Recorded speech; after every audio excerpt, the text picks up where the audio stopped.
acclamons le Seigneur. Nous acclamons ce Dieu-là. Lui qui nous a réunis ce matin. Lui qui nous a donné l'être et le mouvement. Lui qui a combattu contre nos ennemis. Il nous a donné la victoire.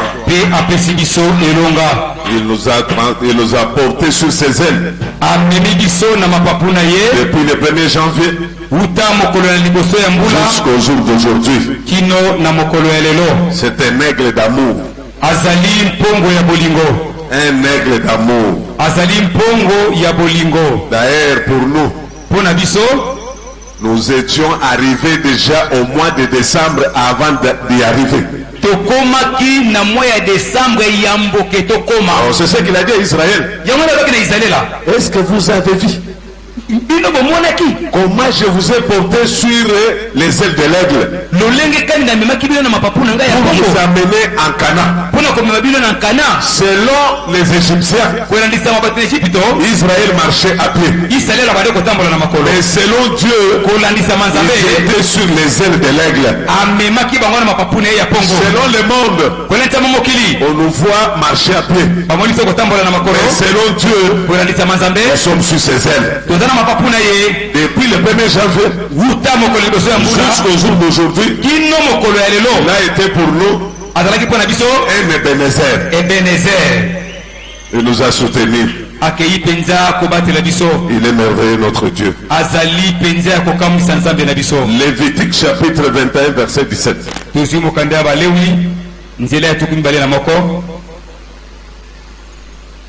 Lévitique 21, 17,23.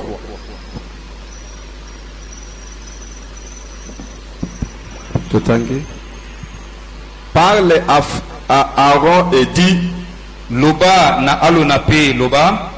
Tout homme de ta race et parmi tes descendants qui aura un défaut corporel ne s'approchera point pour offrir l'aliment de son Dieu. Motonyonso ya loposo na yo ya kitani na yo oyo azali na defo moko na nzoto na ye akopusa na te liboso na oyo ezali bilei ya Nzambe. Tout homme qui aura un défaut corporel ne pourra s'approcher un homme aveugle, boiteux plutôt, ayant le nez camus ou un membre allongé. Moto nyonso oyo azali na teni na ndoto oyo ezali ya mabe azala lolanga moto azali kotambola tengu to azali na zolo moko oyo bazali na loboko moko azali mokuse. Verset 23. Mais il n'ira point vers le voile et il ne s'approchera point de l'autel.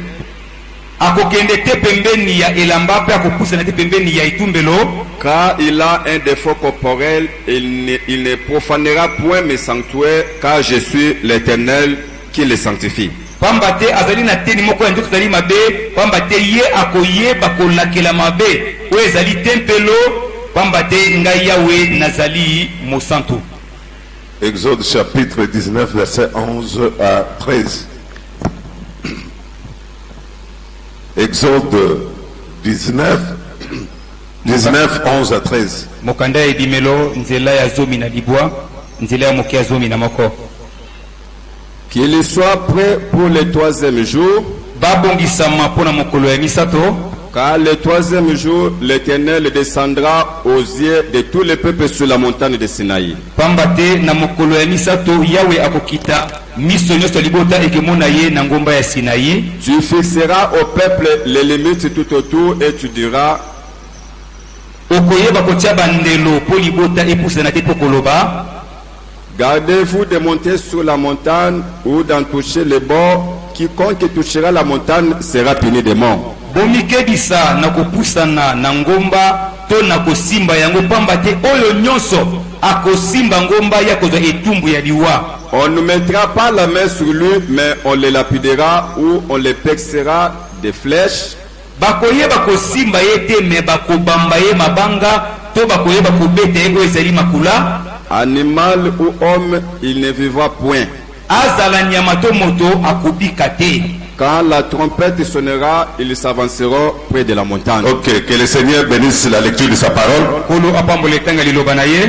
prend le verset 13, c'est ça notre thème. La première phrase.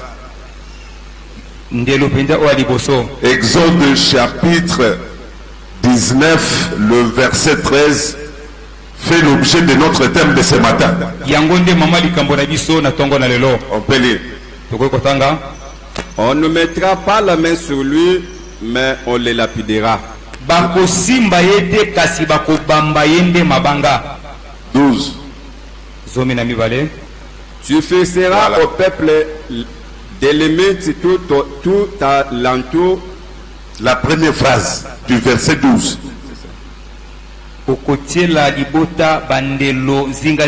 C'est ça. Tu leur fixeras les limites. C'est ça que nous allons parler ce matin. Vous pouvez vous poser la question pourquoi on prie ce matin en ce lieu. Et pourtant, c'est le jour où les Romains fêtent la naissance de Jésus. D'emblée, je peux vous dire que nous, on ne fête pas la fête de Romains. La Noël n'a jamais été reconnue comme la naissance de Jésus par les Saintes Écritures. Noël yango etikala konzimama ata mokolo moko te na makomi lokola mbotama Yesu. Jésus n'est pas né le 25 décembre. Yesu abotama te le 25 décembre. On en a déjà parlé. Tolobela yango déjà. Ça ne sert à rien qu'on revienne sur cela. Jésus n'est pas né le 25 décembre. Yesu abotama te mokolo le 25 décembre. Et nous voyons dans plusieurs églises. Tout le monde avec les ébélés. Pour éviter cette erreur, ils ont instauré la date du 25 décembre comme étant la date où les enfants célèbrent la naissance de Christ. Les enfants, la fête des enfants. Quelque chose que vous prétendez ne pas être la fête ou la naissance de Jésus, mais vous laissez vos enfants fêter. Vous dites la chose et son contraire. Nous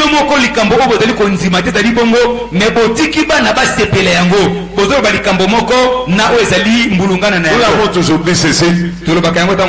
La naissance de Jésus, c'était un don pour Israël. Dieu devrait accomplir la promesse qu'il avait faite à Abraham, à Isaac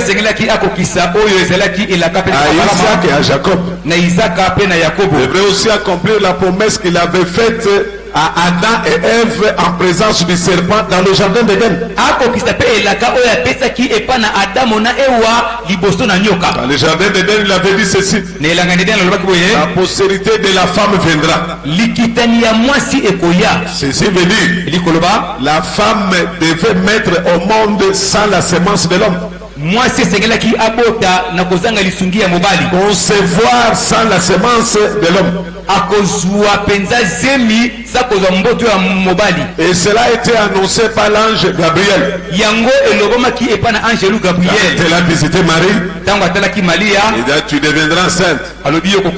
Marie a posé la question: comment cela se fera-t-il, moi qui n'a pas connu un homme? Et l'ange lui a dit: l'ombre du Tout-Puissant te couvrira. Et Dieu aussi avait dit à Israël: le temps viendra, c'est un signe qui paraîtra parmi vous, une vierge enfantera. C'était un signe pour Israël. Et la vierge devrait concevoir et enfanter un fils. Et qu'on devrait lui donner le nom d'Emmanuel, Dieu parmi les hommes. Et David vient enchérir cela en disant: un enfant nous est né. Né où et pour qui? abotami bipe pona nani L'enfant était né en Israël mwana abotami ki na Israela pour accomplir la même prophétie, pour accomplir plutôt la prophétie que Isaïe avait annoncée ou prédit à ce temps-là. pona kokokisa lisako oyo Isaya alobaki yango. Je venais de le dire tout à l'heure qu'une vierge enfantera. Nauti koloba ngo sisa yipi mwasi ayebi mobali te akobota. Un enfant nous est né. Mwana mobali abotameli biso Né pour Israël. abotami pona Israela Pour accomplir tout ce qui a été prédit par les prophètes et les psaumes. pona kokokisa oyo basakoli balobaka Tout ce que Moïse avait dit dans la loi. oyo Mose alobaka na mobeko. Mais nous, Kasi biso nous n'avons pas reçu l'enfant. toyamba mwana te. Nous avons reçu le fils. Toyamba nde mwana mokolo. Et nous l'avons reçu Toyamba ye après sa résurrection. simane kosekwa na bakufa. Jésus a été déclaré fils de Dieu lorsqu'il est ressuscité d'entre les morts. Yesu abengamaka mwana na Nzambe tango asekwaki na bawei. Et après que Jésus soit ressuscité d'entre les morts, Simana Yesu kosekwa kati na bawei. il est retourné dans l'église sous forme de l'esprit. Azonga na eklesa na lolenge ya molimo. Si nous l'avions connu dans la chair, Soki toyebaki ye na nzoto. ce n'est pas de cette manière-là qu'on le connaît aujourd'hui. Lelo toyebi ndenge wana te. Aujourd'hui, Lelo Jésus-Christ, Yesu Masiya c'est la parole. azande liloba. Jésus-Christ, Yesu Masiya c'est l'esprit. azali molimo. C'est ça le fils que nous avons reçu. Yende molimo oyo biso toyamba. C'est ça le don que Dieu a donné à l'église. Yende likabo oyo epesamela eklesia. Ceci veut dire, Yango likoloba la Noël Noël ne nous concerne pas. etali biso te. Et le Seigneur bénisse. Kolo apambola bino. Chaque année, on essaie un peu d'expliquer de diverses manières pour que les gens comprennent que nous n'avons pas reçu un enfant quelconque. Et la naissance de Jésus ne nous porte, ça n'ajoute rien à notre foi. Yango mbula tozongelaka mpona kotangisa bino ke mbotama ya Yesu C'est Israël qui doit célébrer la naissance de Jésus.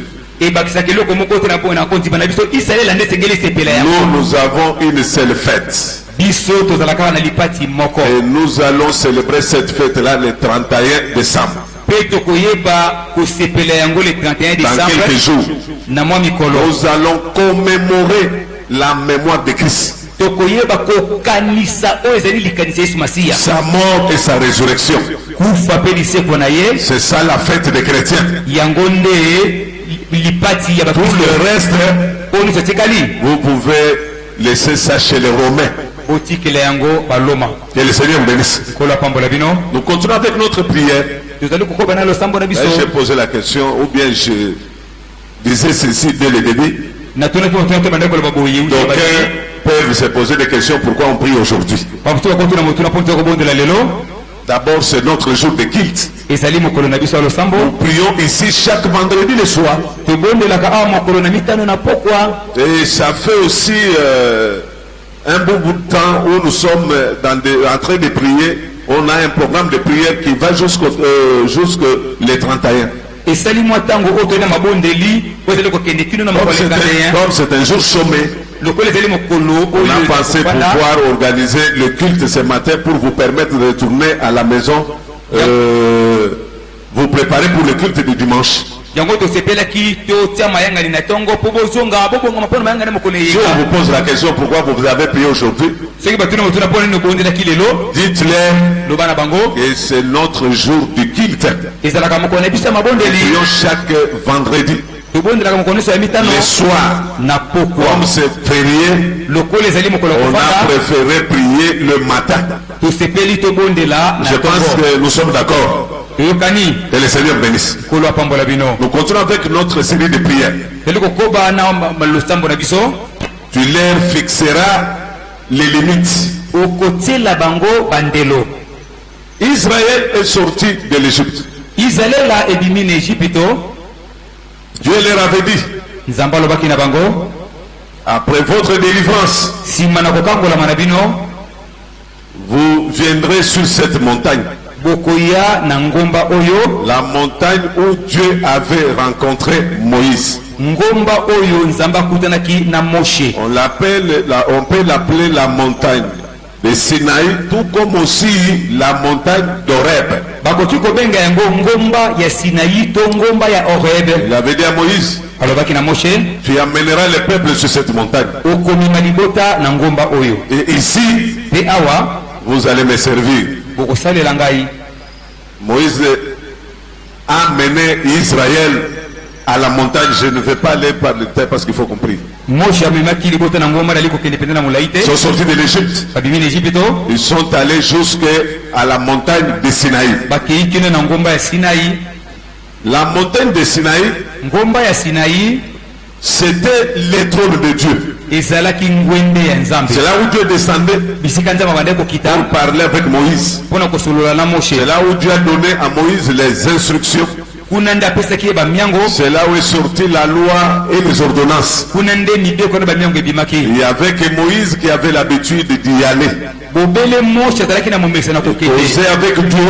asololi na Nzambe Et il retournait pour donner la vision de Dieu au peuple. mpe azongi kopesa oyo ezalaki emoniseli na Nzambe pa libota. Et lorsque Moïse allait à la montagne de Sinaï, ntango Moshe alokende na ngomba ya Sinaï, Dieu parlait à Moïse à travers les images. Nzambe bande kolobela Moshe na ba elilingi. Donc Dieu s'est présenté à la montagne Nzambe ande komitesa na ngomba sous forme d'un ange, lolenge ya mwanjelu. l'ange de l'Éternel. mwanjelu na Et Yahweh il parlait à Moïse. alobi na Moshe. Moïse écoutait la voix. Moshe ayoki mongongo Il pouvait même voir la face. akokomona te elongi Et il amenait au peuple la réponse. mpe amemi pa libota oyo ezalaki eyano. Nous avons déjà parlé de ces choses dans cette église. On ne peut Olobele pas aller en yango détail. deja awa. Un jour, mokolo moko les peuples ont souhaité voir aussi la face de Dieu. libota mpe esepeli emona elongi na Nzambe. Ils ont dit Moïse, balobi Moshe nous voulons aussi voir Dieu. biso mpe tolingi tomona Nzambe. Depuis que nous sommes sortis de l'Égypte, wuta tolima na Egypte on n'a jamais vu sa face. tomona te elongi na ye te. Est-ce un homme?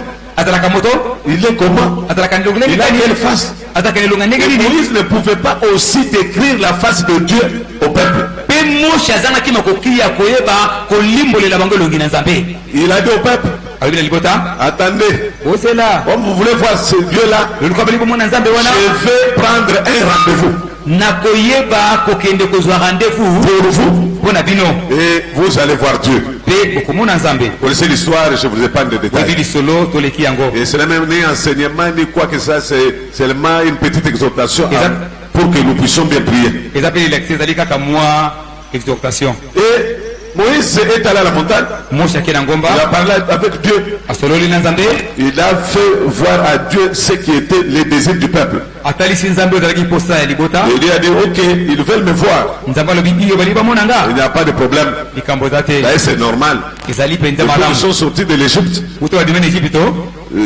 jusqu'à cette montagne, kino na ngomba oyo ils ne m'ont jamais vu. no mpe batela Ça komona sera te pour eux une occasion mpo na bango mpe ndenge ezala de voir ma face. esengo komona Ils elongi se na nga sont entendus. bayokani Ils se sont mis d'accord. bandimisami mpe Et Dieu était plutôt dans la manière de parler de Dieu. na lolenge koloba na Nzambe Dieu était clair. Nzambe azalaki sa Il dit que je serai là. nakozala Ils wana viendront, bakoya ils verront ma face. bakomona elongi na nga. Dieu était clair. Nzambe alobaki malamu. Le jour J, mokolo ekoki Moïse a amené le peuple à la montagne. Moshe amemi mpe libota na ngomba. Le peuple s'est précipité pour monter, aller voir Dieu. libota bazokima mbango mpo na komata. Mais il s'est passé quelque chose. eloko moko elekaki. Dieu dit à Moïse, Nzambe alobi na Moshe dis à ce peuple-là loba na libota oyo de ne pas s'approcher de la montagne. bapusana na ngomba te. Mais pourquoi tu les avais appelés? mpo na nini obengaki bango. Et pourtant Dieu vous avait donné un rendez-vous à ce peuple. nzoka nde Nzambe apesaki bango oyo ezalaki rendez-vous. Tu leur fixeras des limites. okutiela bango bandelo. Pourquoi des limites? mpo na nini bandelo. Soit tu avais voulu que le peuple puisse voir la face. yo olingaki libota emona elongi na yo. Et quand ils ont eu l'entretien avec Moïse, Dieu n'avait pas soulevé ce problème-là. ntango basololaki na Moshe Nzambe atombolaki likambo oyo. Il a dit à Moïse, abi na Moshe amenez le peuple. bema libota. Et ce jour-là, mpe mokolo wana Dieu interdit Nzambe apekisi au peuple na libota d'aller à la montagne. bapusana na ngomba. Et là, il dit, Moïse, Moshe je connais de ce peuple. nayebi malamu libota C'est oyo un peuple au cours raide. ezali libota ya matoi mangongi Il risque d'y aller. bakoya. Alors voilà ce qui va arriver. À quiconque na moto nyonso montera sur cette montagne, oyo akomata na ngomba oyo il sera lapidé. ye bakobamba ye nde mabanga On les percera avec des flèches. bakotuba ye oyo ezali makula Il va mourir. nde akokufa. Dites-le. loba na bango Si quelqu'un touche la montagne, soki moto asimbi kaka pas ngomba seulement s'approcher, apusana kaka te tu peux t'approcher. okokopusana. Pas de problème. Mais si tu touches, soko osimbi kaka on va te frapper. bakobeta yo. soko osimbi On va te tuer. bakoboma yo. C'était une loi. ezalaki mobeko La loi des limites. mobeko ya bandelo. Dieu avait établi à Sinaï une loi. na Sinai nzambe atiaki mobeko La loi des limites. mobeko ya Qui bandelo empêchait le peuple oyo ezopekisa libota d'aller vers Dieu. bapusana mpa na Il y nzambe avait des limites. ezalaki na bandelo. Les peuples ne pouvaient pas franchir cette limite-là. liboto okoki koleka bandelo oyo J'ai te peur d'être lapidé. na kobanga babamba bango nde Quand bien mabanga. même nous avons dit que nous ne sommes pas venus prêcher, tolobaki okoteya te mais on peut donner quand même une information. tokopesa ata sango. Est-ce qu'on ne dormez pas? Voilà, Est-ce qu'on peut voilà, donner ok. une information? tokopesa sango. Bon, comme vous n'êtes pas prêt, je continue avec l'exhortation. Je croyais que vous étiez prêt. Toko- J'allais vous donner une information. bolingi sango Est-ce qu'on peut vous donner une information? bapesa bino sango. Quand ils sont arrivés à la montagne, ntango bakomi na ngomba Dieu dit ceci, nzambe alobi boye que ça soit la bête. ezala nyama. Est-ce que les bêtes avaient besoin de voir Dieu? banyama bazali na mpoka komona nzambe. Les bêtes avaient besoin de voir la face de Dieu. banyama bazali na mpoka komona elongi na Que nzambe. ça soit la... je me suis posé la question. na mituni motu nanga moko Elles sont allées à la montagne de Sinaï. ntango bakende na ngomba ya Sinai Et c'était le peuple accompagné des bêtes. Qu'est-ce qui s'est passé au juste? ezalaki libota batambolaki na banyama na bango to ndenge nini. C'est dit, même tu défendras même à une bête. okopekisa ata nyama. Tu diras aux bêtes okoloba na nyama de ne pas s'approcher, apusana te ni toucher. asimba pe te. Quand nous regardons tous ces scénarios, ntango tokotala makambo oyo nous nyonso voyons qu'il y a une pensée de Dieu cachée là-bas. tomoni eza na likanisi mpoka Parce que moi, je ne vois pas une bête. Hein, bon, peut-être, hein, je ne passe pas le jour du rendez-vous, mais un autre jour peut-être. soki mokolo mosusu peut-être nakoko Ou nzima bien il y a des jours tozalaki na mikolo où les bêtes allaient brouter les herbes là-bas. oyo banyama bando okoki kolia matiti na ngomba. C'est pourquoi ces jours-là, on les a empêchés. yo mokolo wana bapekisaki bango Je ne passe pas. na ndimi te. Il y a une pensée de Dieu cachée. eza na likanisi ya nzambe ebomba mikuna. Que le Seigneur vous bénisse. nzambe apambola bino. Oh, parce que vos amis, que le Seigneur vous bénisse. nzambe apambola bino. Nous savons que le mois de décembre, les Romains sont allés chercher les poulets, ils sont allés chercher la chikwang. C'est normal. baloma baki koluka basusu na bakwanga toyebi yango. Quand même, nous disons qu'on ne fête pas la Noël, mais il y a certaines personnes parmi nous qui le font. ata biso tolobi ke tosepelaka noel te meza na bamoko kati nyonso basalaka yango. Ils ont plutôt cette liberté-là. bazali mpenza na nzela kosala ndenge balingi. Les autres, c'est le moment de faire les affaires. bamosusu ezali ntango kosala nde mimbongo. L'affaire justifie le moyen. suka ekotalisa oyo ezali nyonso. Que le Seigneur vous bénisse. nzambe apambola bino. Que le Seigneur vous bénisse. nzambe apambola bino. Tu vas donner cet ordre. nani ake kopesa mobeko Donc, oyo. tu vas donner cet ordre. okopesa mobeko oyo na libota. Personne ne peut s'approcher ni toucher la montagne. moto moko te apusana to asimba ngomba. Voir même la bête. ezala kutu nyama. Je n'ai pas assez de temps. naza na ntango mingi te. C'est tout un enseignement. ezali lilakisi Et je moliba. sors une pensée là. nabibisaka likanisi moko kuna. Et celui qui s'approche, mpe moto kopusana qui touche la montagne, asimbi kaka ngomba. on doit les percer esengeli batobola ye avec des flèches. na makula. Même un animal, ezala kutu nyama il sera percé bakotobola ye avec des flèches. na makula. Quand nous regardons mpo toli kotala ces choses makambo oyo que Dieu avait révélées ou données comme ordre à Moïse, oyo nzambe apesaki lokola mobeko mpa na moshe caché un mystère là-dedans. ebombi likanisi moko Parce na que kati. je vois aussi natomona mpe un homme, moto moko une bête nyama moko qui ont franchi une montagne. oyo apusanaki mpe na ngomba. Un homme moto moko et une bête na nyama moko ont affranchi une montagne. bapusanaki na ngomba. Lorsqu'ils ont franchi cette montagne, basimbaki ngomba, la bête nyama et l'homme na moto ont été percés. batobolaki bango. C'est un mouton à la ninga. Amen. Ils ont été percés. batobolaki Et bango la bête na nyama et l'animal. na moto. Depuis ce jour-là, wuta mokolo wana Dieu a révélé sa face aux hommes. nzambe atalisi elongi nde mpa na bato Parce qu'il avait percé la bête, pamba ata atobolaki nyama il y a eu l'audace oyo mpenza azwaki ye de nzombo toucher la montagne, ya kosimba ngomba d'affranchir mpe ya komata la limite que Dieu avait fixée. koleka bandelo oyo nzambe atiaki. La bête dont je parle, nyama oyo nazolobela c'est l'agneau de Dieu. ezali mwana na pate na nzambe. Oh, est-ce qu'il y a quelqu'un qui me comprend? Amen. La bête dont je vous parle, c'est maintenant. nyama oyo nazolobela ntangola lelo C'est l'agneau de Dieu. ezali mwana na pate na Il nzambe a été percé à la croix. oyo batobolaki ye na ekulusu. Est-ce qu'il y a quelqu'un qui me comprend? Amen. Il a été percé à la croix. batobola ye na ekulusu.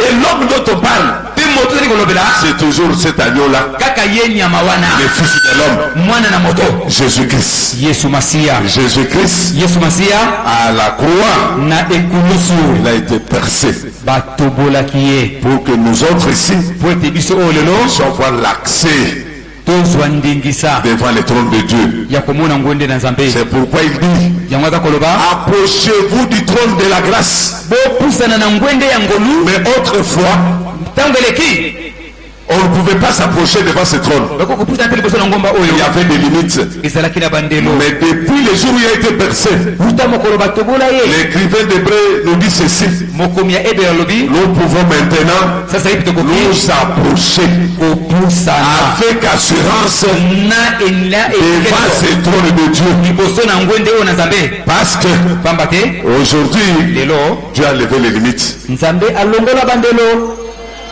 Et le Seigneur vous bénisse. nzambe apambola bino Il a levé toutes les limites qui étaient là. alongola bandelo nyonso atiaka. Maintenant, nous pouvons aller vers lui. sasa hivi tokoki kopusana Avec assurance. na elikia. Et la Bible me dit, libiso loba nanga lorsque nous nous approchons devant lui, toko kopusana liboso na ye nous recevons la miséricorde et la grâce. tozwaka mawa na ngolu Et nous sommes secourus pour tous nos problèmes. mpe ayebaka na kosunga biso na makambo na biso nyonso. Que le Seigneur vous bénisse. nzambe apambola bino. C'était une parenthèse. ezalaki kaka lopango Nous la fermons. tokangi yango mpe On a fixé des limites pour Israël. batie bandelo mpo na israela Et aucun d'eux n'a pu affranchir la montagne. moto moko te kati na bango kopusanaki na ngomba. Ils sont retournés dans l'air de mer bazongi na bandako na bango avec des soucis. na pasi na motema. Pourquoi? mpona nini? Il y avait une loi qui les empêchait ezalaki na mobeko epekisaki bango d'aller vers Dieu. bakende mpa na nzambe. Cette loi-là, mobeko wana c'était une loi sévère ezalaki mobeko ya makasi à tel point na yo ndenge que le peuple sont rentrés dessus libota bazongi mpenza na Découragé. balembi parce qu'il y avait des limites mpo batielaki bango bandelo. et personne ne pouvait franchir ces limites-là. moto moko tokoki koleka bandelo oyo. La loi de Moïse, mobeko na moshe c'était la loi sévère. ezalaki mobeko ya makasi. La loi de Moïse, mobeko na moshe c'était la loi des limites. ezalaki mobeko ya bandelo. Nous pouvons dire ceci. tokoki koloba boye Surtout ozalaka na bandeko na biso bangalufar baka koloba ke la loi de Moïse eza obele bakala. Est-ce que vous avez la bakale te bakala wana akala. La loi de Moïse c'était une barrière. ezalaki bakale. La loi de Moïse empêchait le peuple, donc privait le peuple de liberté ou de la liberté. ebende kopekisa libota bayeba kosala makambo ndenge esengeli. La loi de Moïse mobeko na moshe empêchait au peuple de limiter plutôt les mouvements du peuple. etelaki libota bandelo na etamboli na bango. C'était toute une barrière. ezalaki penza bandelo. Et nous avons lu dans le livre de Lévitique chapitre 21, là où nous étions, totangi na mokanda ya Lévitique 21 bisika tozalaki plutôt dans 21, là où nous étions, la même loi kaka mobeko moko wana disait ceci: ezoloba boye toute la race d'Aaron, oyo nyonso ya loposo ya alona la descendance d'Aaron, bakitani ya alona peut s'approcher de l'autel bakoki kopusana na etumbelo qu'un homme pur kaka moto oyo azangi litoka un homme qui n'a pas les défauts corporels. moto oyo azali eteni moka njoto zali ya défaut C'était une condition. ezalaki Et penza tous ceux qui avaient les défauts corporels oyo lotaki eteni moka njoto zali na ne likama pouvaient pas s'approcher devant l'autel. akopusa na te liboso na etumbelo Or l'autel, nzoka na etumbelo c'est le lieu de rencontre. eza bisika kokutana L'autel, etumbelo c'est là où on recevait les pardons. bisika banda kozwa bolimbisi C'est à l'autel ezalaki nde na etumbelo où on recevait la grâce. nde banda kozwa ngolu Dieu était à l'autel nzambe azalaki na etumbelo et les peuples devaient s'approcher devant lui. liboso esengeli epusana na liboso na ye Mais il y avait une loi exceptionnelle, ezalaki na mobeko moko ya lolenge na yango une loi sévère. mobeko moko ya makasi Pouvait s'approcher qu'à l'autel okopusana kaka na etumbelo celui qui n'a pas les défauts corporels. oyo azali na nzoto na ye mobimbi Mais koka je pose la question. wana mituni motuna C'est Dieu qui nous a créés. nzambe nde akela biso C'est lui qui nous envoie sur la terre. ye nde atindaka biso na mabele Et nous voyons parfois les enfants qui naissent avec les défauts. tomonaka bana bazali kobota mine eteni moka nzoto ezali na mbeba Qui est l'auteur de ces défauts-là? nani nde azali kolo mbeba wana Je vous pose la question. natuni bino motuna Les enfants qui naissent avec les défauts. mwana abotami eteni moka nzoto ezali na mbeba Si nous allons en biologie, vous allez m'expliquer beaucoup de choses. soki tokei na biologie bokolimbolela nge ebele Mais David, david azoloba Dieu l'a connu depuis le sein maternel. nzambe ayebaki ye wuta libumu ya Il mama dit à Dieu, alobi na nzambe tu sais de quelle matière je suis créé. oyebi kutu na elama nini oyo nga nasalema C'est-à-dire, likoloba l'œuvre de la création mosala ya kokela s'est fait depuis le sein maternel. esalamaka wuta libumu ya mama Je ne vais pas aller très loin. elikoke mosika te Il y a des enfants qui naissent avec les défauts. eza na bana babotamaka na bambeba Je n'ai jamais vu quelqu'un vouloir avoir un défaut sur le corps. nanu namona moto te ye moko asepela ezala na mbeba na nzoto na ye Les uns, c'est par accident. basusu eza na likama ya accident Les autres, ce sont les circonstances. mosusu ezali kaka mande makambo ekomeli Mais écoutez ce que Dieu dit. yoko nzambe azoloba Celui qui a les défauts corporels oyo aza na eteni moko nzoto ezali na ne mbeba peut pas s'approcher devant moi. apusa na liboso na nga te Pourquoi? mpona nini Qu'est-ce qu'il a fait? asali nini Si tu as un défaut corporel, soki oza na eteni moko nzoto ezali na mbeba tu ne t'approcheras pas de l'autel, kopusana te liboso na etumbelo ni du voile. ata na oyo Oh, ezali Dieu liboso était au-delà du voile. nini ezalaki na nsima ya elamba Dieu était à l'autel. nzambe azalaki na etumbelo Mais la loi de Moïse mobeko na moshe empêchait epekisaki au peuple libota d'aller vers Dieu, bakende pa na nzambe d'aller rencontrer Dieu bakutana na nzambe et de s'approcher de l'autel. mpe bapusana liboso na etumbelo La liste est longue. molongo Si eza vous êtes molai un aveugle, ozali lolanga si vous avez comment on appelle ça, les cataractes dans l'œil, soki oza na lisu moko eza lokola lisu 5 heures tu ne peux pas t'approcher devant Dieu. kopusana liboso na nzambe te Tu as un nez camus. ozali na zolo etoboka Si tu as une main allongée, oza na loboko moko eza molai si tu as une fracture au pied, ozali na poto na likolo c'est fracture. kobukana na likolo Mais moi je pose la question. lorsque na Est-ce que mikolo tu dois s'appeler la Bukana? moto ye moko asepelaka bukana Non. Ça peut arriver par hasard. ekoki kokóma kaka Mais selon Dieu, kolongisama nzambe si tu es fracturé, soki obukani ne t'approche pas de l'autel. kopusana te La loi mobeko était sévère. ezalaki makasi La loi mobeko privait le peuple la liberté, epekisaki libota privait le peuple le mouvement, epekisaki bango baningana les empêchait de recevoir ce dont ils avaient besoin. kopekisa bango bazwa ntango bazaki Or, kokosa vivre loin de la face de Dieu, kobika mosika na elongi na nzambe c'est vivre dans les ténèbres. eza nde kobika na molili Que le Seigneur vous bénisse. nzambe apambola bino De peur que Toyokotea Nalingi Nakata. Parce qu'il faut compris, sekeli c'est tobondela notre moment, et tout ça, ma période de la prière, Nalingi. Mais ici, je voulais seulement donner une idée ou des requêtes qui nalingaki pourront nous permettre à ce que nous puissions prier. napesa kaka sije esengelaki tobondela Et tous ceux qui ont les défauts corporels oyo nyonso ezalaki na mbeba na eteni na nzoto na n'ont ye pas droit de s'approcher à l'autel de Dieu. bakoki te kopusana C'était une loi sévère. ezalaki mobeko ya makasi La loi mobeko était dure. ezalaki makasi Empêcher ce peuple epekisaki libota oyo de s'approcher. bapusana Et Israël izalela a vécu abikaki pendant plusieurs années bambula ebele loin de la face de Dieu. mosika na elongi na Parce que nzambe nous avons vu, il y avait même les femmes et les enfants qui ne pouvaient pas entrer dans les temples. À l'époque, voire même du temps de Salomon, les femmes n'entraient pas dans le temple. On les empêchait d'entrer dans le temple. La loi était sévère. Que le Seigneur vous bénisse. On va nous lire Matthieu chapitre 12. Matthieu chapitre 15. Le premier verset jusqu'au troisième verset, virgule verset 22. Si nous pouvons aller vite.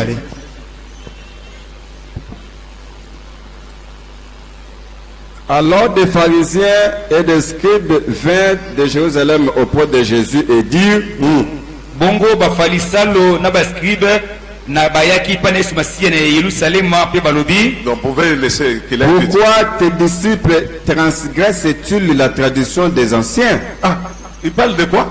Pardon le belanini? Tradition. La tradition des anciens. Ah, pourquoi tes disciples transgressent la tradition des anciens? Pona nini baye kono bazali ko buka wezali mibeko ya bakoko. Ah, mibeko ngo ba obia ko buka. Ça y est, c'est calme. Akal mobimba. C'est katena mobimba. Et ça barrière mobimba. Ça veut dire pourquoi? Pona cela. Bato sala yango. Bazo buka. C'est bien en lingala. Bazo buka ba mibeko ya bakoko na biso. Très bien. Les disciples de Jésus, ils étaient là pour faire quelque chose. Et nous allons faire ce matin, vous et moi. Kobuka, Mibeko, Yabakoko. Est-ce que vous avez prié à Kobuka, Mibeko, Yabakoko, na tomo na lelo? Amen. Est-ce que vous êtes capable de Kobuka, Mibeko, Yabakoko? Amen. Moïse, c'était un ancêtre. Sa loi a existé jusqu'à Christ. Et il y a qui nous na Christo. La loi est Mobeko Abakoko. Et Kanaba Isaïe, les Jérémie, les Ézéchiel, tout le monde, Jean-Baptiste, voire même Christ. Cette tradition-là était là. De Moïse jusqu'à Christ. Que le Seigneur bénisse. Pourquoi tes disciples transgressent les traditions de nos ancêtres? C'était quoi juste? La loi. Allez-y. Car ils ne se lavent pas les mains quand ils prennent les repas. C'était une tradition. C'était une loi.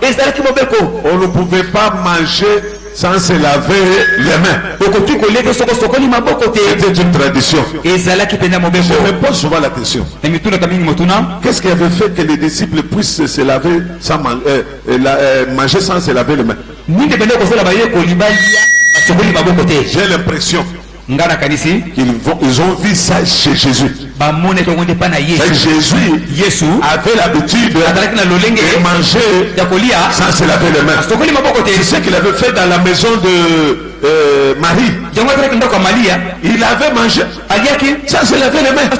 C'est ainsi que les disciples ont fait de cela une loi.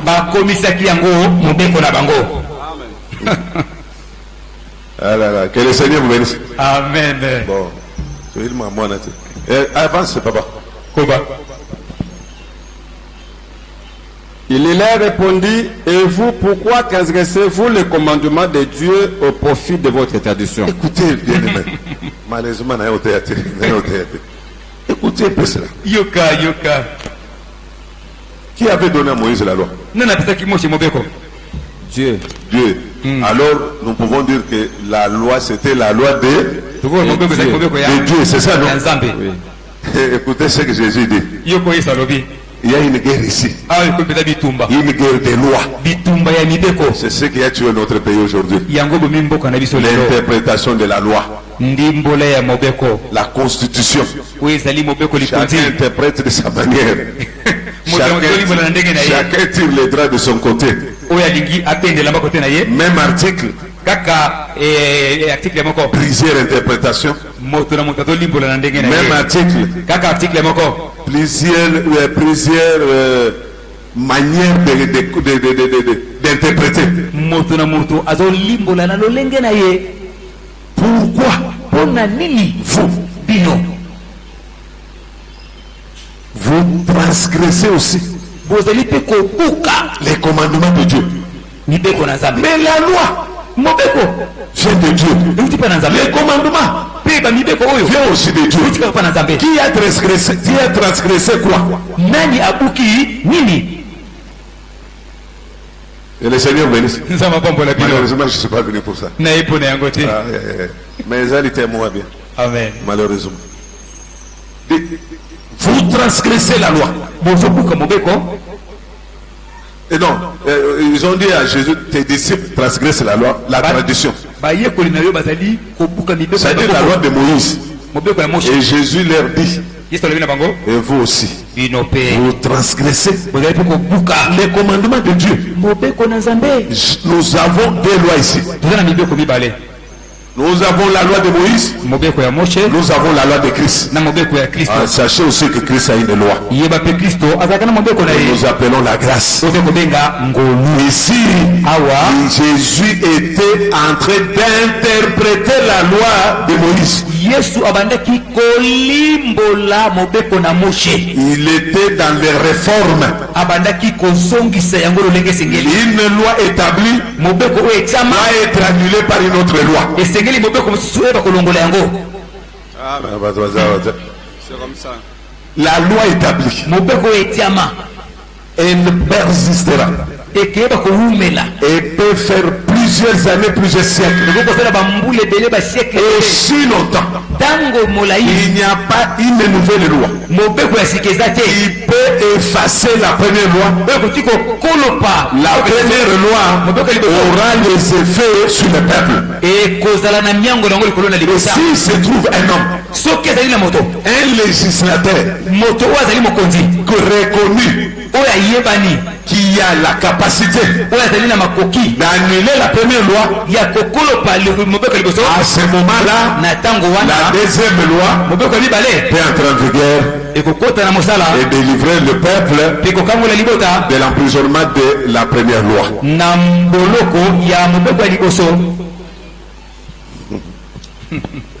Que le Seigneur vous bénisse.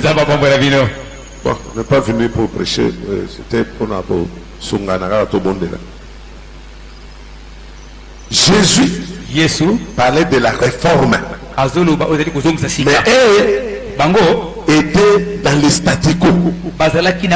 Les conservateurs, ils étaient dans la tradition. Et pourtant Jésus parlait déjà de la loi de la grâce. La loi de la grâce, il n'y a pas de limite.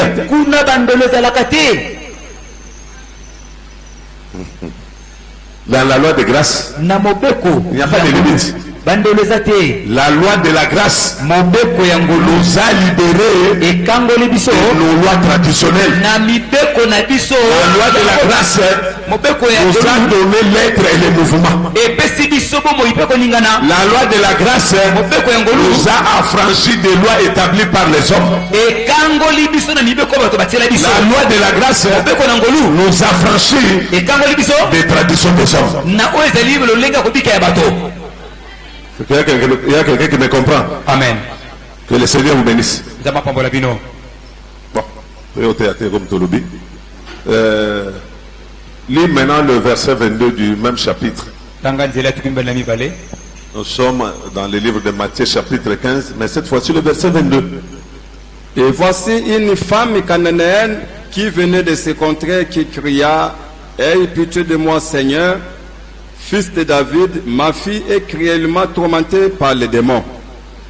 Il ne lui répondit pas un mot, et ses disciples s'approchaient et lui dit avec instance: renvoie-la, car elle écrit derrière nous.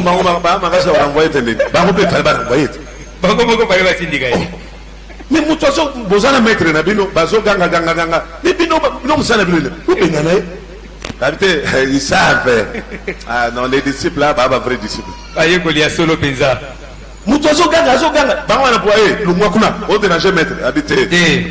Ce qui se passe ici, il faut les mots du maître. Il faut que le maître parle. Bon, il répondit, je n'ai été envoyé qu'aux brebis perdues de la maison d'Israël.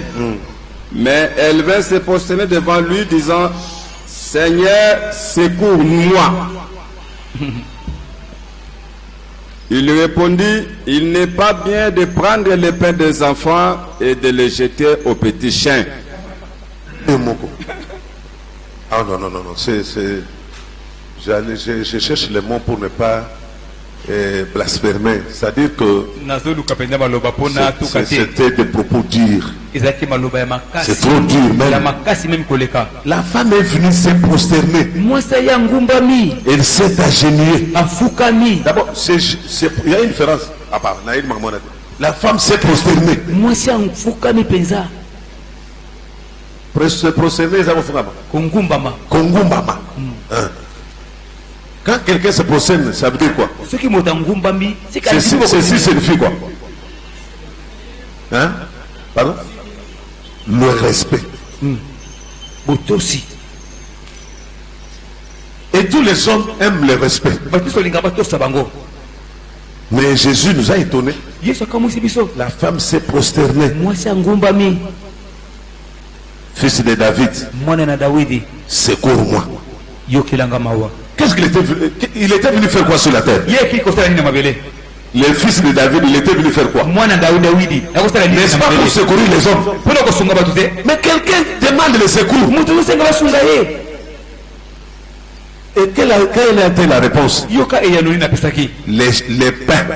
Les pains à donner aux enfants, on ne donne pas aux chiens.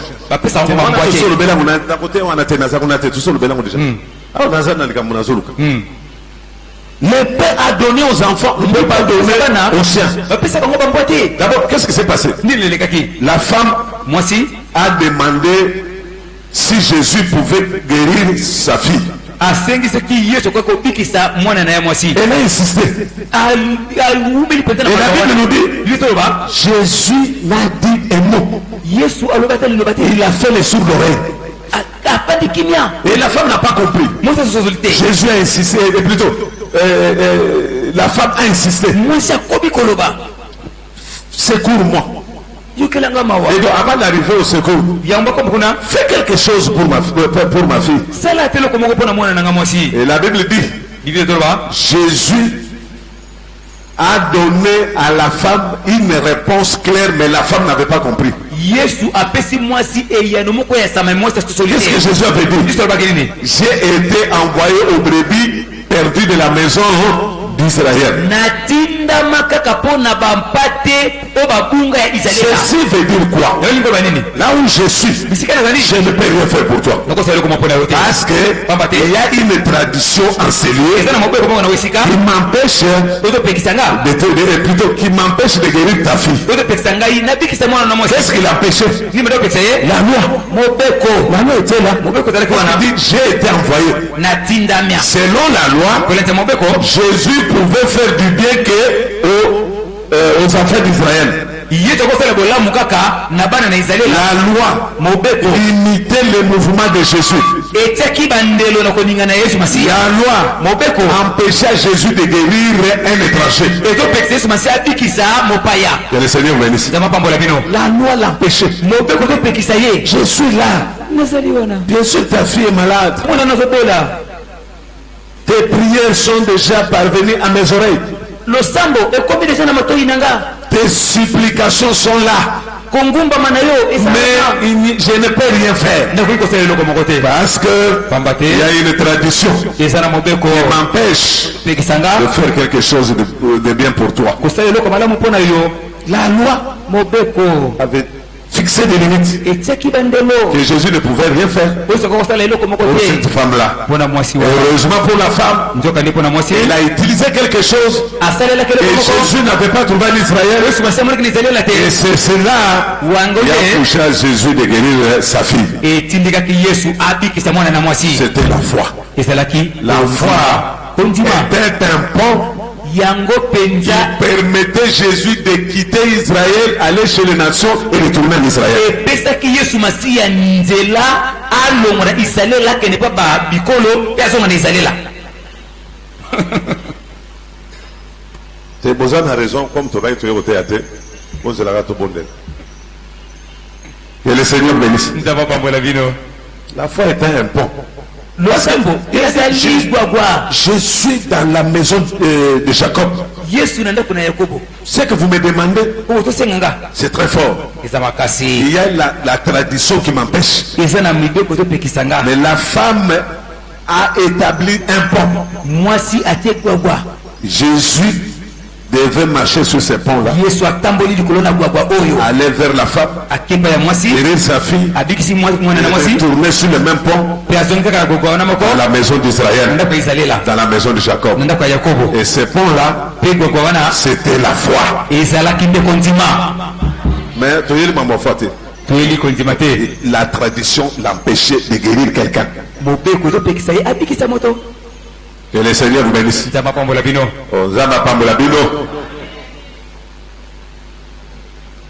C'est-à-dire, nous avons vu comment la tradition et la loi des ancêtres ont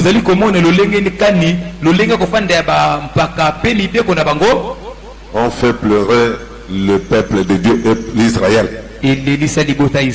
Pour terminer, on va lire, avant même d'y aller, avant de lire l'écriture,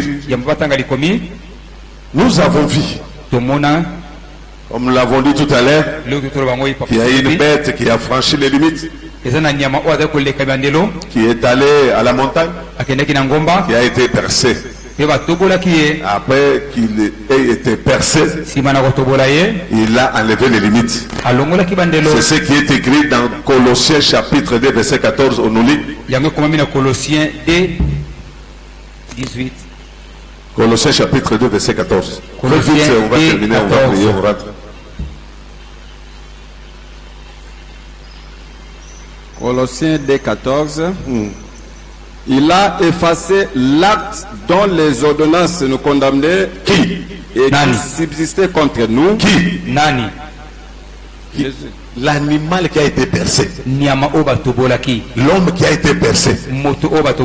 Si j'étais venu pour prêcher, il fallait Nazongela, un esclave hébreu. Vous voyez, esclave hébreu, tant que percé, avantage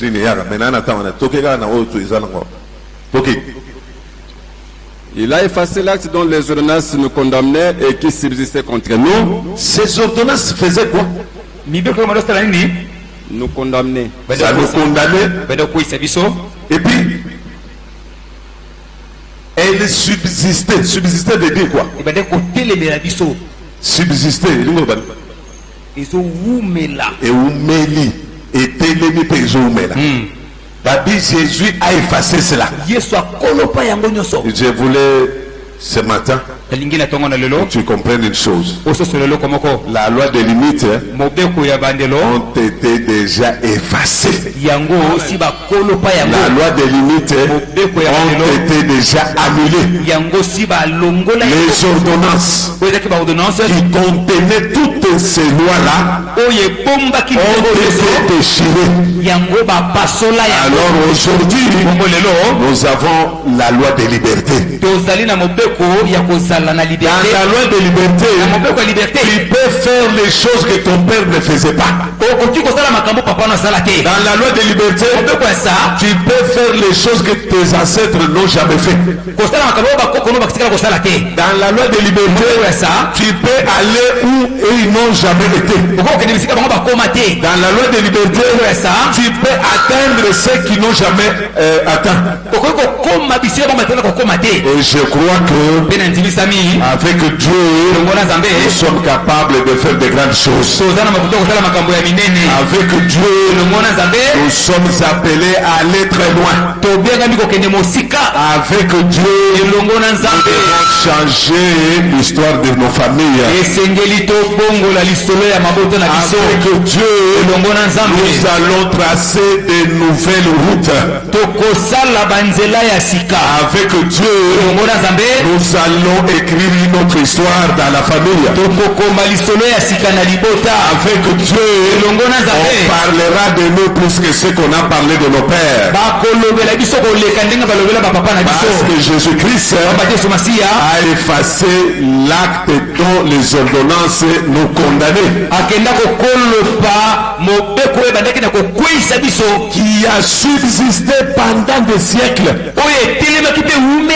Les ordonnances signées par nos grands-pères, les ordonnances signées par nos arrière-grands-pères, les ordonnances signées par nos frères, par nos sœurs, les ordonnances signées par nos coutumes, nos traditions et nos lois. La bonne nouvelle est que Jésus a effacé cela. Il a rendu cela caduque. Il nous a donné la loi de la liberté. Crois que tu es libre tel que tu es là. Crois que tu as été affranchi. Si le Fils de l'homme vous affranchit, vous deviendrez réellement libre. Alors nous sommes réellement libres. Qui nous condamnera? Christ est mort à la croix pour nous. Qui va te condamner? Et c'est ton grand-père. Et c'est ta mère. Et c'est ton père. Personne ne peut te condamner parce que Jésus a été condamné à ta place. Le châtiment qui te donne la paix aujourd'hui est tombé sur nous. Tu dois vivre la liberté. Que le Seigneur vous bénisse. Quand tu dors, il faut dormir profondément. Il n'y a pas une loi qui peut venir te troubler la nuit. Mais dans nos familles, on avait établi les lois. Les lois de limite. Et dans les lois, parmi ces lois-là, il y avait des lois telles que tu ne peux pas dépasser 50 ans. Vous n'avez jamais vu ça dans les familles? Il y a des lois du genre que personne ne peut avoir le diplôme. Et les autres, tu peux même avoir le diplôme. Mais pour trouver un travail, tout un problème. Tu parles un bon français, très intelligent, un génie, mais à ce conseil de boulot,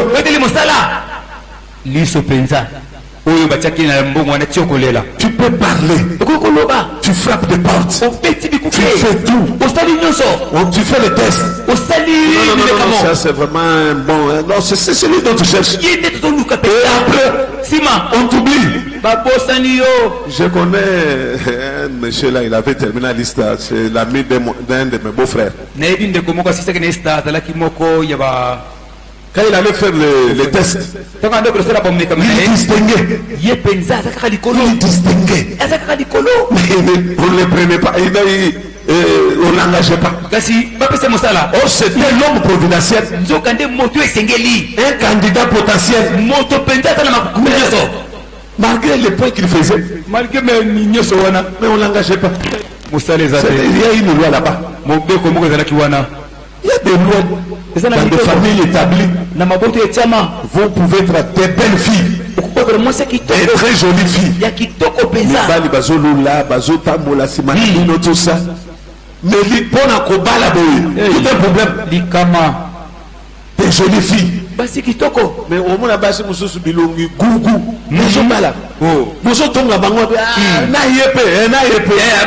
elle est là la loi de liberté. Toi, malgré ta beauté, mais il y a quelque chose qui ne va pas. Il y a des limites. Fixer des limites. Babiyo oza mwasi ya batu nyonso okobota bana ka bolongo molayi lokola sombo mais libala okotika na komona yango te likama. Et tu vois un homme qui se présente, non, je vais te pousser, je vais te pousser, il donne même la liste, il fait tout à dernière minute. Allez, il faut que les lois là dit non, akokende te yaza mutu na biso mon bana benda na raté papa obene Vous voyez, vous savez pas ce que c'est parce que. Affaire ici. Français combien molai. Ce que je vous dis, c'est une réalité. Ce sont des choses qui se font. Que le Seigneur vous bénisse. Il y en a les autres. Il fait des affaires. Mais affaire nae. Il y a malala, il y a banguba, il y a makala. Il peut faire un effort pour avoir un sac. Il travaille avec un sac. Et après, il retourne au bassin.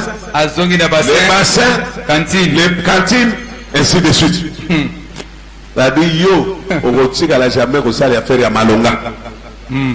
Et les autres, tu fais un effort. Tu transgresses cette loi-là. Tu avances. Dès que Bamoni ko émerger au Binisi Moutou, ça et gogo. Ce sont des choses que nous vivons dans nos foyers, dans la famille. Et pourtant, Jésus nous a déjà franchis. Et pourtant, Jésus nous a déjà libérés. Pourquoi nous ne vivons pas cette liberté-là? Si c'était un enseignement, j'allais vous expliquer toutes ces choses. Mais ici, je prends un aspect. C'est quelque chose. Si jusqu'à présent, na famille na bino bozomona makambo banda mama tata banda banoko banini quelque chose qui ne va pas, c'est-à-dire il y a des ancêtres. Le roi Moïse o ba fixa balwa wana o ba bi balwa o subsister. Mais je te dis, si c'est ton cas ce matin, si jusqu'à présent, ce matin,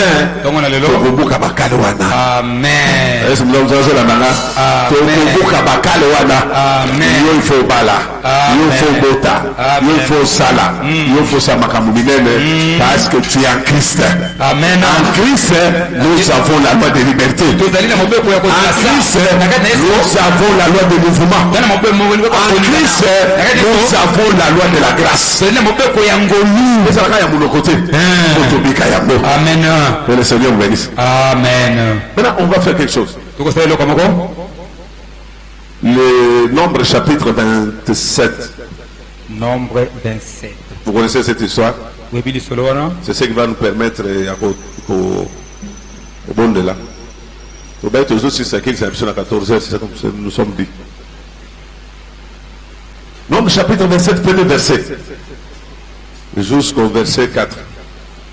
Les filles de Tchélophad, fils de Épher, fils de Galad, fils de Makir, fils de Manassé, de famille de Manassé, fils de Joseph, et dont le nom était Machla, Noah, Ogla, Milka et Tursa, s'approchèrent et se présentèrent devant Moïse, devant le sacrificateur Éléazar, et devant les princes de toute l'assemblée à l'entrée de la tente d'assignation, elle dit: notre père est mort dans le désert, il n'était pas au milieu de l'ensemble de ceux qui se révoltaient contre l'Éternel, de l'ensemble de Corée, mais il est mort pour son péché, et il n'avait point de fils.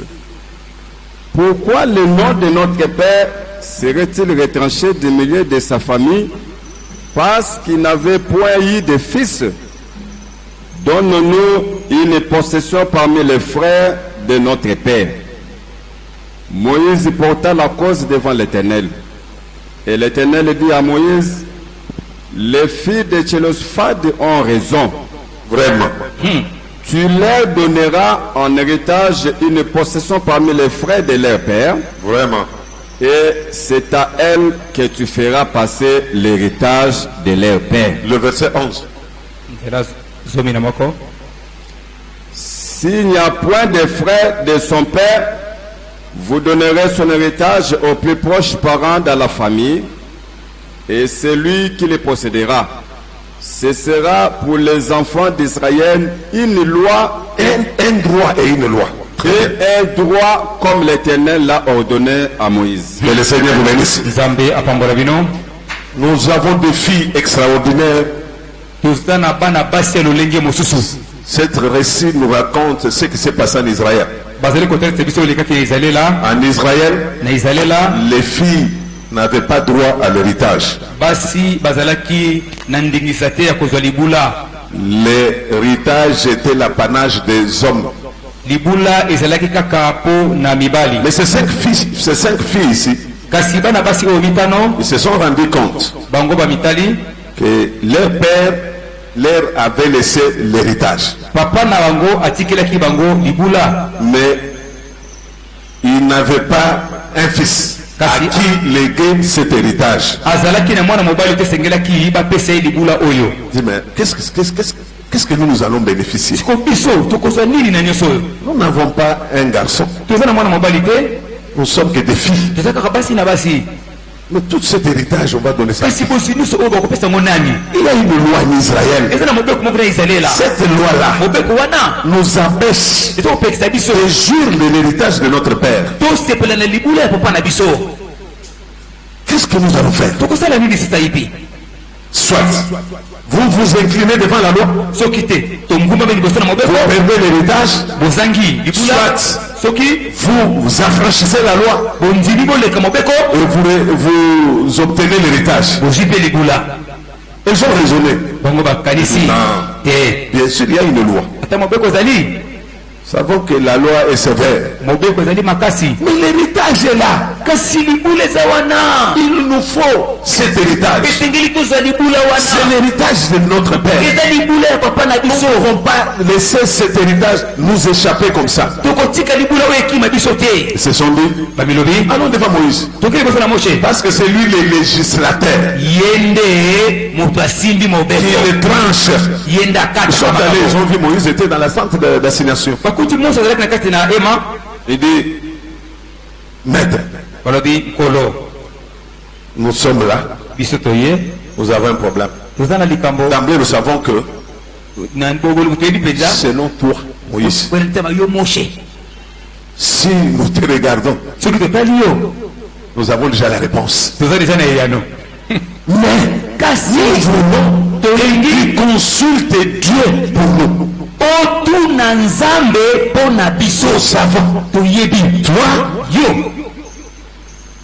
Tu as déjà la réponse et tu vas nous retourner à lire les rouleaux alinéa tel et tel et nous aurons la réponse. Mais ici, nous voulons que le Dieu qui a écrit cette loi tranche. Sont allés.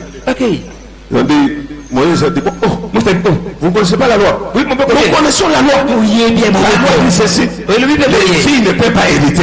Retournez à la maison. Vous connaissez déjà la loi? Que voulez-vous?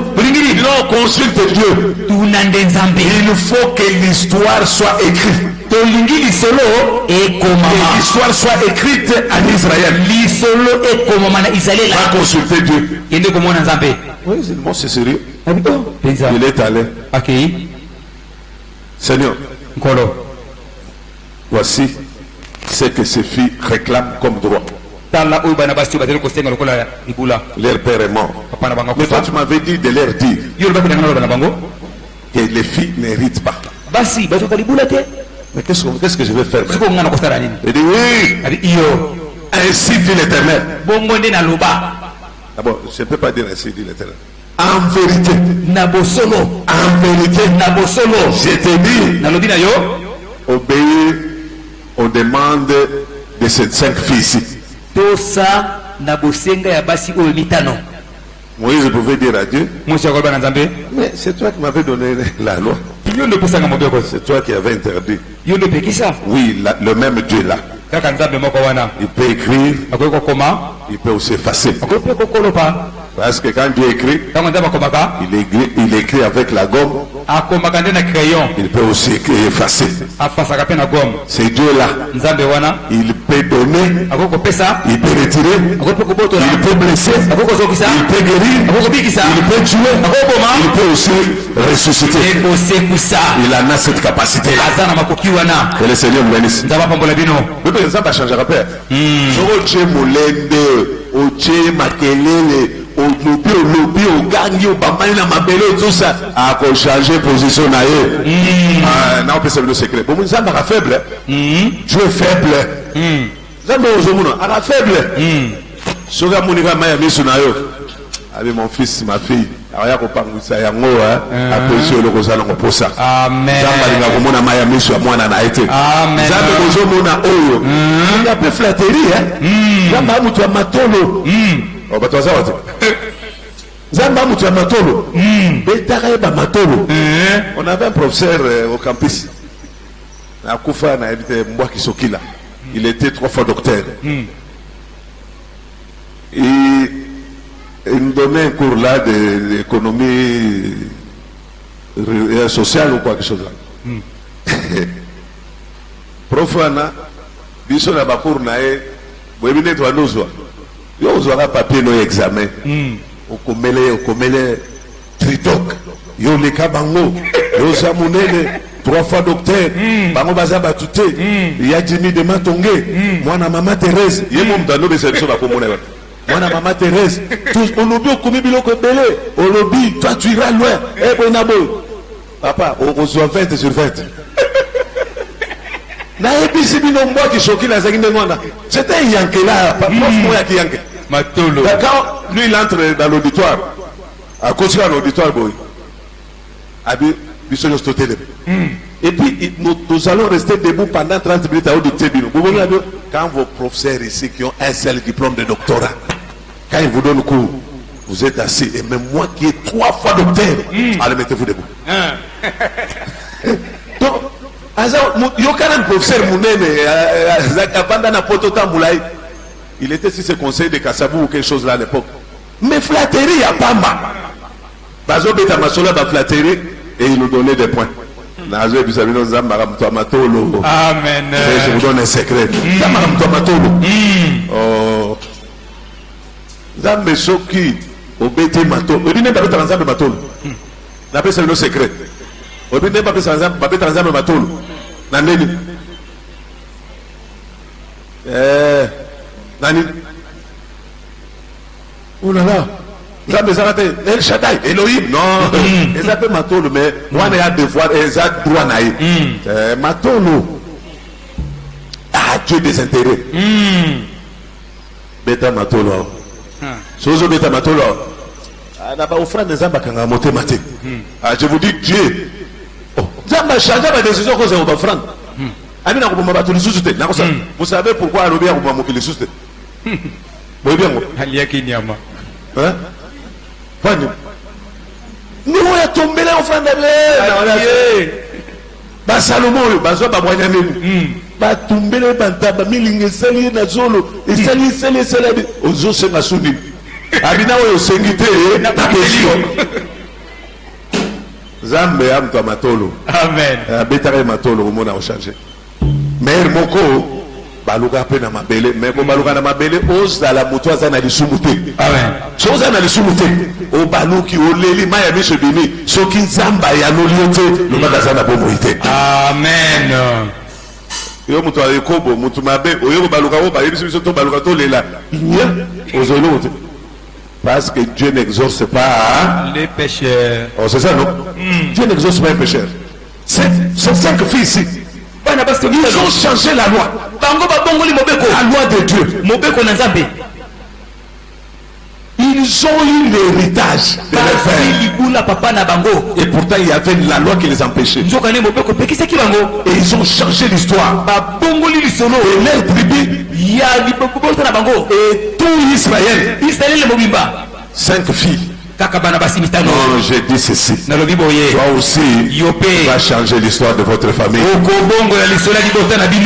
aussi, tu vas changer l'histoire de votre clan. Toi aussi, tu vas changer l'histoire de votre pays. Toi aussi, tu es capable de changer l'histoire de cette église. Toi aussi, tu peux changer l'histoire de cette église. Amen. Tu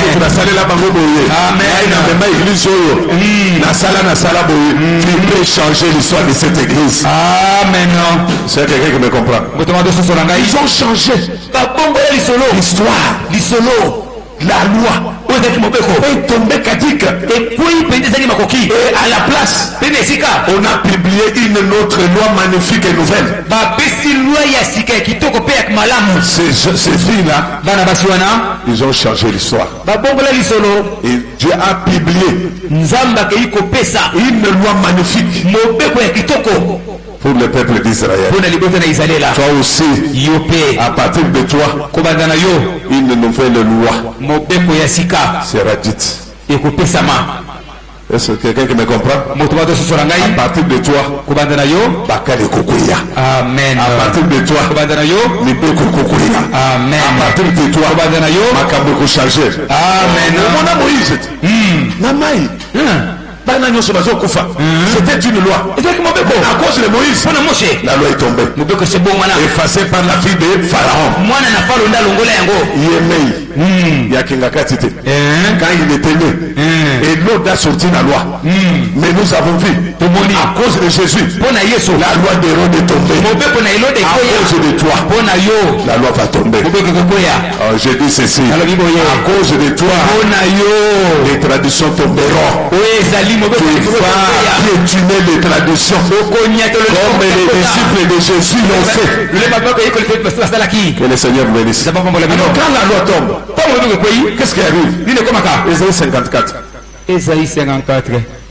Versets 2 à 3, et on prie. Salam Onoki.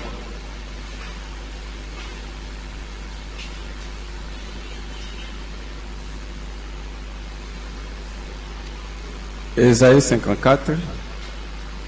Élargis l'espace de ta tente. Très bien. Quand la loi tombe, qu'est-ce qui arrive? On doit élargir.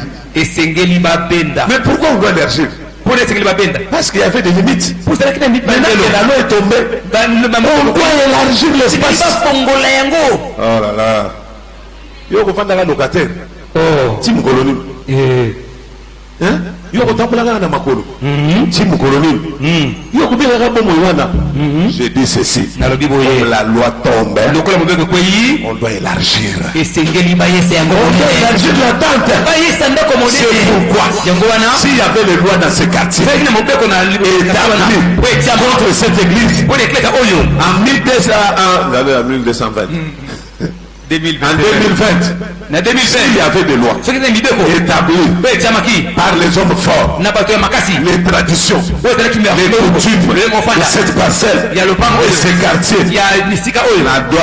L'an 2021, nous allons élargir la tente. Il faut qu'on élargisse la tente. Est-ce qu'il y a quelqu'un qui croit? Si vous ne croyez pas, moi je crois que comme la loi nous allons élargir la tente. La forme que nous avons maintenant, c'est le point, la forme qu'on aura. Et le Seigneur vous bénisse. Qui vivra verra. Amen. Tu dois aussi élargir ta tente. Allez-y. Qu'on déploie les couvertures de ta demeure. Ne retiens pas, allonge tes cordages et allonge tes cordages. Et là soko kataki ndelumo bino ngai kaka na kosala mumbongo ya ba 200,000 ya ba 300,000 nazo yebisa yo kata basinga wana allonge yango komisa yango molai soki musala oyo oza nango ezalaka musala moko bafutaka ba 50,000 banini kata nanu basinga wana allonge yango. Amen. Est-ce que nous allons là? Amen. Allonger. Allez-y. Et affermis tes pieds. Car tu te répandras à droite et à gauche. Très bien. Lorsque les lois tombent, on doit se répandre à droite et à gauche. C'est-à-dire aux autres ozo koma munene ozo kende ozo croître ozo mata ozo ya mulayi ozo longwa na poussière okoni na gloire. Amen. Na tongo na lelo zamba pambola bino. Amen. Telemi pona kobondela. Amen.